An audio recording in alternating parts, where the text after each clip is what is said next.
we did not see PlayStation Neo. They did show off Sony VR, and they showed off a bunch of really interesting games for Sony VR. Let's talk about the hardware first, though. $399 for the basic version. There is a $499 version, which includes, I guess, the Move controllers, the camera, and then some software with it as well. What do you think about that, Peter, in terms of price point? We knew the price already. We did? Did we know the price I point already? pre-ordered it months ago. Oh, okay.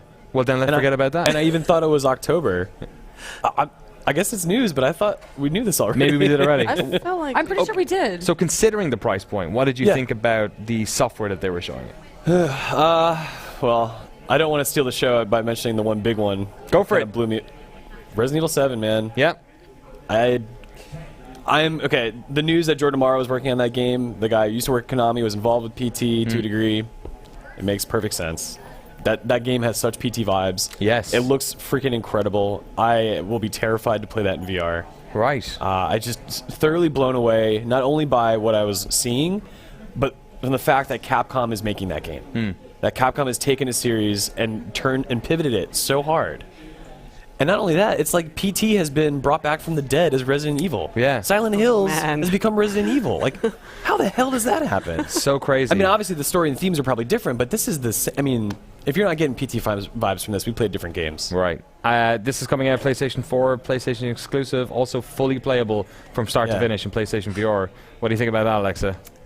So I can't really handle jump scare. You're covered. I did the whole time. I'm sitting there like this, but I wanted. But I always go for stuff like this, even though it scares me.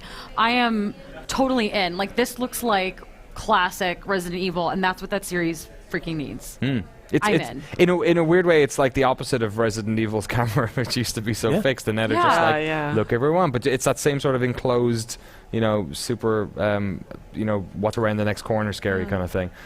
God, crazy. Oh my God. Resident Evil 7. I mean, Capcom splitting the difference between Microsoft and Sony, but you got to say Sony's probably gotten the better of the two of these, right, Zareen? Yes, and can I just say Osaka Coffee Shop was right? Like, my God. Zareen with those hot scoops. It was totally a thing. But this completely took me by surprise. Also, the throwback to the Biohazard name I thought was interesting because, that's what Resident Evil is called in Japan. It's called Biohazard. So do you think that's what they're calling it, Resident Evil 7 Biohazard?